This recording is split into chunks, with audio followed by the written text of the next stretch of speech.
Tonight on Canyons News, we take a look at an on-campus event to promote proper e-waste disposal. Future Cougars had the opportunity to discover their passions. And finally, COC honored the legacy of a softball legend. Canyons News starts now. With news from across the Santa Clarita Valley, this is Canyons News.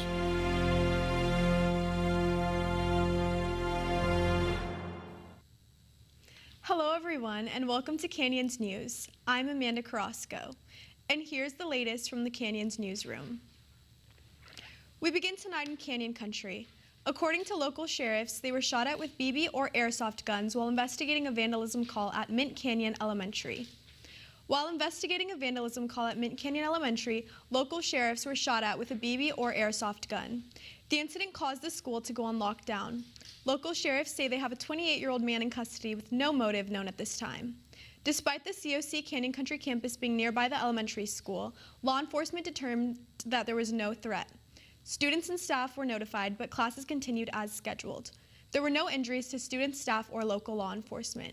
The elementary school students completed the rest of their school day on a normal schedule. Canyon Country wasn't the only part of Santa Clarita dealing with vandalism.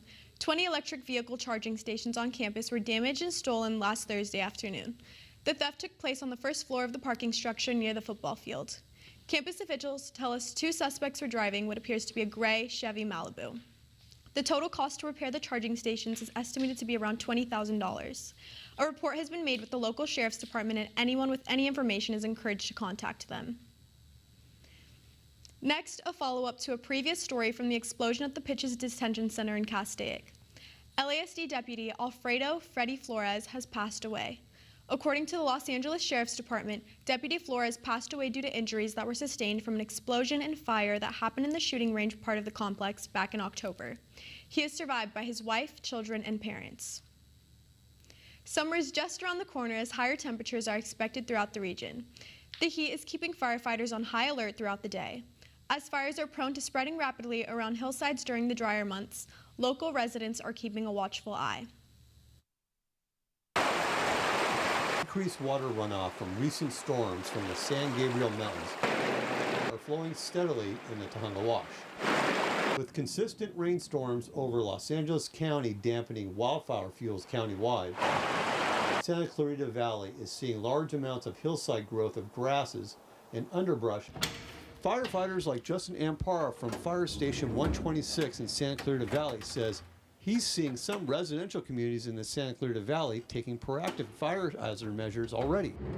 Where you get into like San Francisco Canyon, those are the main houses of like concern. So I'm sure those people are prepping more than people in the residential neighborhoods. Well, I mean, it's something to be expected. Robert Cannon, a Los Angeles City firefighter, says good insurance, brush clearance following municipalities, and using defensible measures are extremely crucial to maintaining your home year-round. That's why they come out every year and do a good job of instructing people when they need to comply with those areas. Alexandra Byrne has lived in Halsley Canyon in Castaic Lake for 37 years. She says living in an area on ground level has helped her home from being burned in previous fires and takes proactive measures each year. Make sure all the brush is clear. We're not on the mountains, we're on the ground, so that helps a little bit. There's something of theirs that could catch on fire. Nobody wants to leave that. And that's a decision that they're going to have to make in the time being. But as far as like a life perspective and a safety perspective, everyone should probably evacuate. For Canyons News, I'm Eric Berkeley. From electronics to syringes, residents brought their hazardous waste to College of the Canyons for safer disposal. Reporter Enrique Caldera is out in the field to explain. According to experts, electronics, oils, and other e-waste are big factors in harming the environment. The county urges residents to be cautious when disposing of hazardous waste. The Household Hazardous and E-Waste program held a free event at College of the Canyons Saturday morning where residents had the opportunity to dispose hazardous waste. Like what we take here are household chemicals. Okay, we take medical syringes. Obviously, those are things that can't be, just dumped anywhere. We take electronic waste. We take used motor oil. So a lot of the liquids and stuff that we take, if they were to be disposed of illegally or irresponsibly, would basically seep into the soil and eventually work its way into our groundwater table. So, that affects our, our drinking water. And other materials can be hazardous based on their, fumes that they could give off, that type of thing. Hazardous waste can pollute the environment, and so it is important that we properly dispose this type of waste, one resident says. I think an event like this is important for the community. The community is not educated enough on what's hazardous waste. There's hazardous wastes out there that affect people who are sick or even get people sick. So I think some event like this to educate the community is very important to keep this community a safer and cleaner place. If you aren't sure when and where waste roundups like this one take place, the Clean LA website will have more information for you. They can log on to cleanla.com or lacsd.org. Okay, both of those websites have a calendar of events for these types of events throughout the year.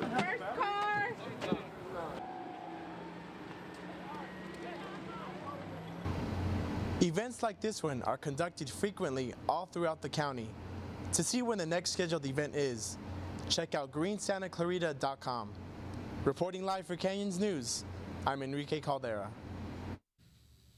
Prepare to lace up your sneakers and step forward in solidarity against childhood cancer. We take a look at the families making momentous strides in support of these young warriors. Canyons News reporter Natalie Lau brings us the full story. This year's Walk for Michael Hoffman Foundation at Central Park not only raises money for kids with cancer, but it serves as a celebration of life.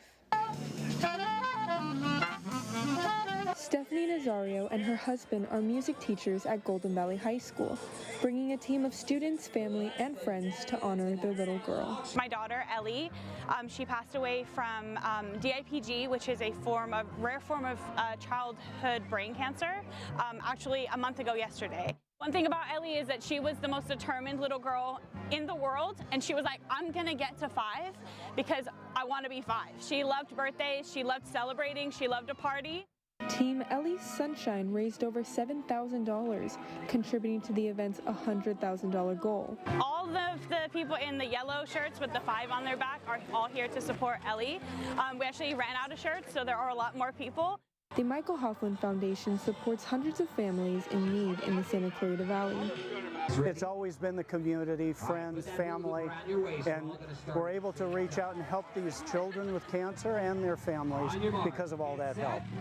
Whether it was monetary value with gas cards and grocery cards, or helping bring our daughter's final birthday to Disneyland to light, which is what they did for us. Taking action and spreading awareness brings the fight for childhood cancer closer to that finish line.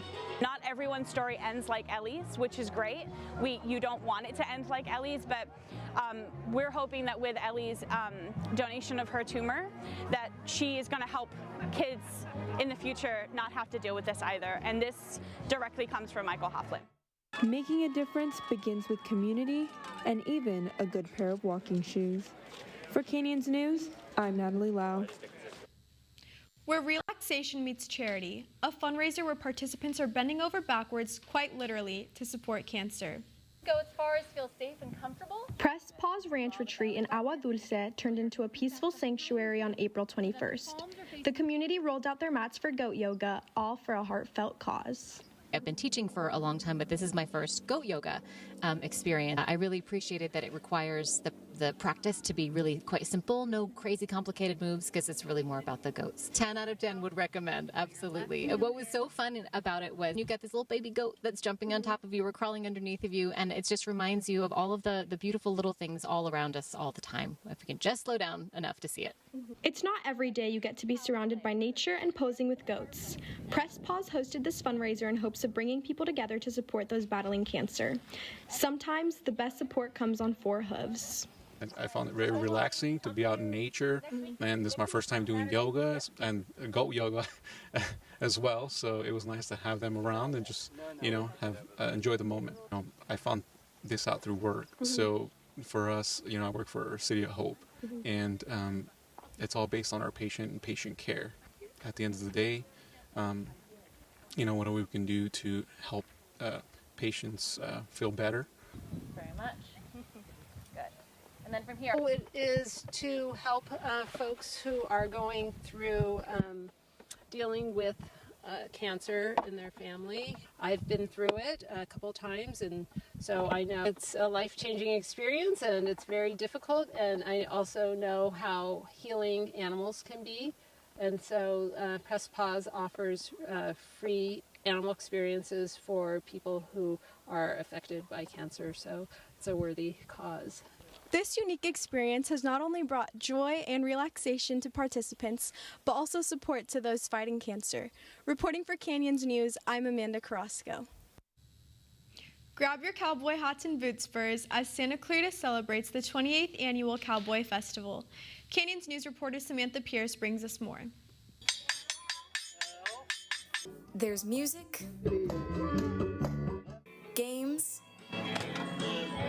dancing, and of course, cowboys.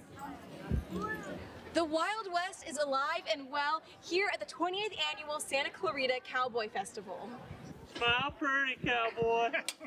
With its various attractions, the Santa Clarita Cowboy Festival draws in tens of thousands of guests each year. The festival serves not only as a fun weekend activity, but a community-building event. Anytime we can bring the community together to have a shared experience and celebrate something like our rich Western heritage, it's always a win. People love gathering with their friends and neighbors and family, coming together to enjoy all the fun events on a beautiful day here at William S. Hart Park. Along with enhancing Santa Clarita's culture, the festival also provides an opportunity to bolster its economy. It also brings in people from out of town. A lot of our performers, a lot of the vendors come in. It definitely creates a business boom in Old Town Newhall with people who leave the festival and go and explore all the boutiques along Main Street as well as their favorite restaurants. For the Cowboy Festival, I have made boot bracelets for various women's boots, as well as matching earrings, as well as bracelets and necklaces. This is the first time I've sold my jewelry and paintings and photography, and this is my first day, but I've done very well. I've had a lot of interest in my jewelry and my artwork, so that's really exciting for me. There are also a handful of people who use the festival to give back to the community. Money that the Santa Clarita Valley Rotary Club makes is invested back in our community. We donate money to various nonprofits in the community that ask us for money to help with the programming. That goes, really we try to help children's charities and veterans needs, but we're not exclusive to that. For Canyons News, I'm Samantha Pierce. Before we take a break, reporter Shalisa Curlpun did a special project on what happens when you cross sexuality with religion. In his grand design, when God first created man, he created a duality of the sexes. The ennobling expression of that duality is found in marriage. I think I was about 18 when I realized my views didn't align with the church's anymore. Neither is the man without the woman, neither the woman without the man in the Lord. There is no other arrangement that meets the divine purposes of the Almighty. I felt like even though I was trying to fit in and be the best Mormon I could be, I just didn't quite hit the mark. If you want to watch the rest of that piece, you can visit our YouTube page. After the break, Jaden Johnson will take you inside Discovery Day at COC and what's happening in local sports. College of the Canyons creates possibilities. It's a gateway to opportunities. A place where students learn they can believe in themselves. Behind every possibility at College of the Canyons are the people. Together we focus on achieving success, one student at a time. That focus is a reflection of what we value. It defines who we are. We are. We are. We are College of the Canyons.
Welcome back to Canyons News. I'm Jaden Johnson. This past Saturday, the college hosted Discover Day, an event that puts a spoonful of our programs on display. Canyons News reporter Christian Sukich had a chance to discover what's in store. International music and tunes from all over the globe, astronomy and the magnificence of the stars, native studies, sports medicine, anthropology, interior design, technology, and nursing. This is just a small sample of what future Cougars got to experience at Discover Day, an event made to represent the College of the Canyons and recruit new students. This past Saturday, the college hosted Discover Day on the Valencia campus. Eager participants had no shortage of things to do. So this is a CNC simulator, a computer numerical controlled simulator. You turn it on, run a program. Right here, you'd see a bunch of numbers and data in here, basically telling the robot where they're drilling holes, cutting metal right over here in a virtual environment. Most ensembles, the musicians have their own instruments so they can practice. This happens, the mariachi happens to be a very specialty, so we purchased instruments for the ensemble.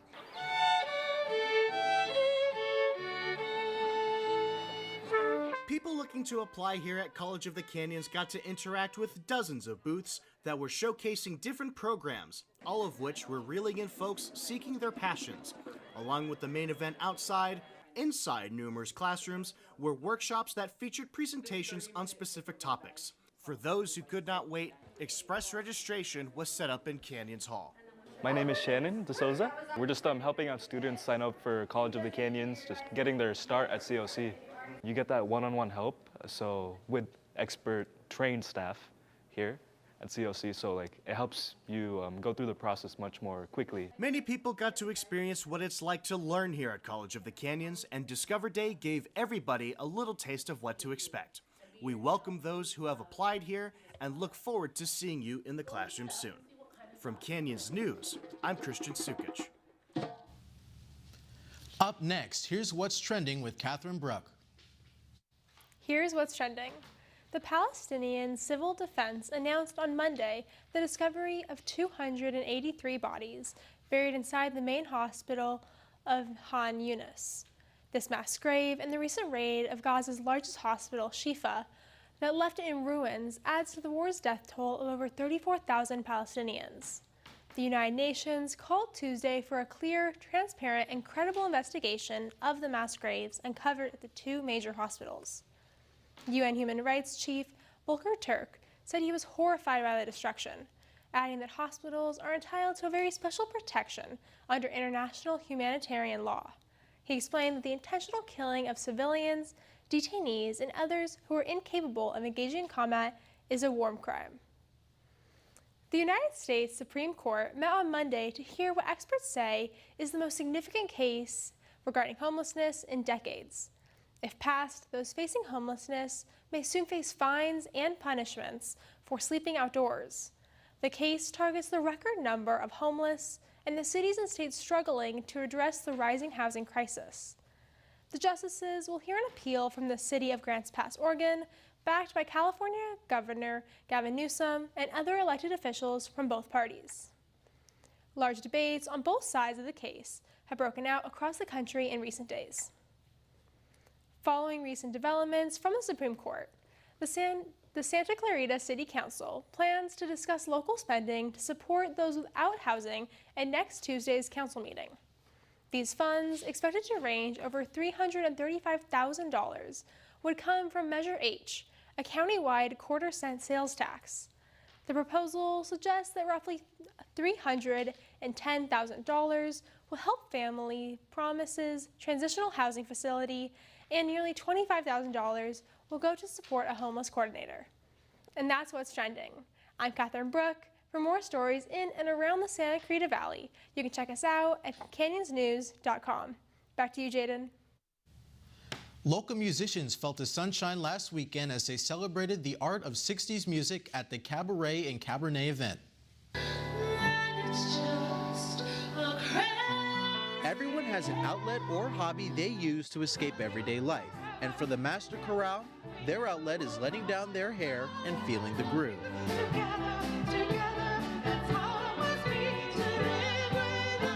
order to keep doing what they love, this group of local musicians hosted Cabaret and Cabernet last Saturday at the Canyon Country Community Center. It's an annual fundraising dinner event that strives to keep the culture and musical art of the 60s alive in Santa Clarita. Frankly, we consider ourselves a city of the arts. As I mentioned, there's a gentleman here who's been on our arts commission since we formed it over 10 years ago, because the city knows there's a big value in arts. And that ranges from anything. It's not just painting, but it is singing, and it's acting, and it's drama. And so this is a part of that. The fundraising event held both a silent auction and a live auction to raise money for the chorale. They also had various capsules of the past on display for people to reminisce and relive the swing of the 60s. One regular volunteer of these events is Steve Hedke, who grew up with the sound of the 60s. While he doesn't play with the Master Chorale, the cars you see are owned by him. The cars, these are 60s cars that I have. I restore old cars for fun. It's a profession. And I brought them to display, keep the environment of the 60s. People come out and going, oh yeah, I remember one of those. They all have their favorites that they look at. I like this one because of the color. Bidding contests and vintage cars aren't all this event has to offer. They also have a room full of passionate musicians playing tunes from the 60s. The main event of the night was the chorale performing hit songs from the 60s, including tunes from the Beatles, the Beach Boys, and more. While dozens of guests enjoyed their dinners, they sang along to the classics they've loved their entire lives. Steve believes this is a great way for the chorale to raise money. Fundraisers are usually more contemporary, more relatable themes. You know, like tonight is a 60s night. And there's a bunch of us from our 70s that grew up in the 60s, and we're having fun just, you know, reliving all this music that we grew up with. For Canyons News, I'm Jaden Johnson.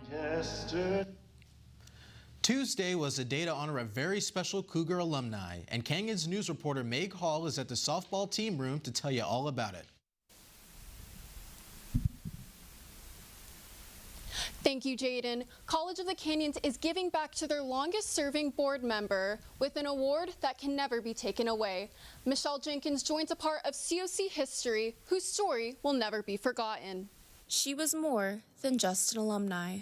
You know, for myself, I believe that I'm a really good amalgamation of an educator background, which I certainly have. More than just a board member.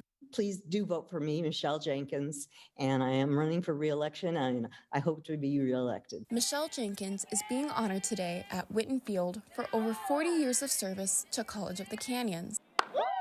Number 22, Haley Neal, designated player. So while it looks like a normal softball game, the Lady Cougars are playing a little harder for Michelle today. Oh man, hanging out, causing trouble. Before the game, family, colleagues, and supporters of Michelle all honor her today in the reveal of the new softball team room. Dr. Gregory Jenkins, Michelle's husband, speaks of Michelle's success and does not hide how much he misses her. We came back to D1, and that's when she wanted to be the COC trustee, and she did a great job. She was great at it. People knew her and loved her. And she was a big role model, I think, because she worked so hard for college. And I just hope that everything goes good for her. Michelle was heavily involved to the softball team. She was truly their biggest fan. She was always here. She'd come by and visit and say hello. I mean, we loved having her around. Here, Lily, right here.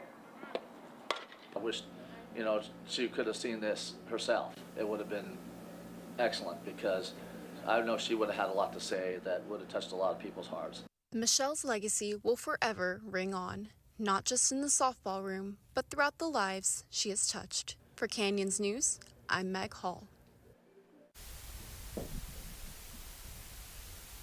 Trustee Jenkins now joins two other Cougar legends who have been dedicated to several other sports facilities around the Valencia campus. But nothing will ever be enough to truly reward the work that these legends have put in for the college. Reporting live from Canyons News, I'm Meg Hall. Back to you in the studio, Jaden. On your marks, get set, go. Whether it be showcasing his speed or endurance, this athlete has it all. Reporter Maya Gulsatarian takes you to the track to check out COC's latest university commit. It's the end of another school year, and that means another college commitment season is upon us. We have about 5 or 6 athletes being looked at right now by several schools in the Big West Conference or Cal State schools. Many COC athletes have decided to take their athletic careers to the next level, and Sam Reges is one of them. Sam competes in track and field and cross country for the Cougars and will soon be taking his talents to the University of Portland. So I started running in late junior year of high school. I had wanted to run for a little bit before that, but I was mostly baseball, basketball, so I was looking for something different. And I had known the head coach at Canyon High School for a while. He was my PE teacher. Got in touch with him, joined the team pretty late into the track season, and stuck with it from there. He competed as our #1 athlete in both cross country and then in certain events in the distance races for track and field. The times that he put up allowed him to be seen by several colleges that showed interest. While the trophies and awards motivate Sam to keep running, a deeper reason fuels his flame too. I met some of my closest friends who I'm still friends with now once I switched over to track. Finishing up high school with them, who I hadn't really talked to much or known well, was definitely really cool and hooked me on the social aspect of running. I'd say on like a day of competition, leading up to the race is always the most mentally taxing part. Even up to when you're entering the track is probably the worst on you mentally. But once you start running, it definitely mellows out. It becomes more of a confidence thing. And usually the first year, it's just getting in under our program, seeing what we do. Basically the change we've seen is he's matured, more confident, steps on the line, and expects to do well. We're excited for him.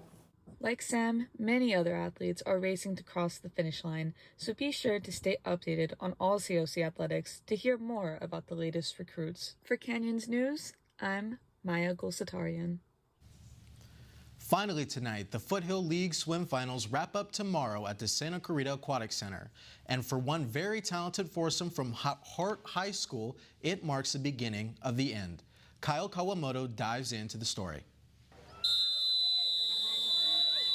There's a team of swimmers taking the middle lane. They swim as fast as professionals. 4 athletes from Hart High School will be returning to the pool with the goal of racing back to the top of the leaderboards. We really kind of relish in the fact that we got a chance to do it again, with Anna and Lily being seniors and Allie and Caitlin being juniors. And they're not the type of athletes that would find success and see it as a one-time deal. Last year, the girls had a chance to compete against the best. Lily Dormans finished first in the 500 free, which helped Hart place second in the Division I of the CIF playoffs. My first individual didn't really go it was good, but I felt like I had a lot more in the tank, so I was just really ready to see what I could do in the 500. Lily and her teammates would move on to state, where they take 8th on the podium.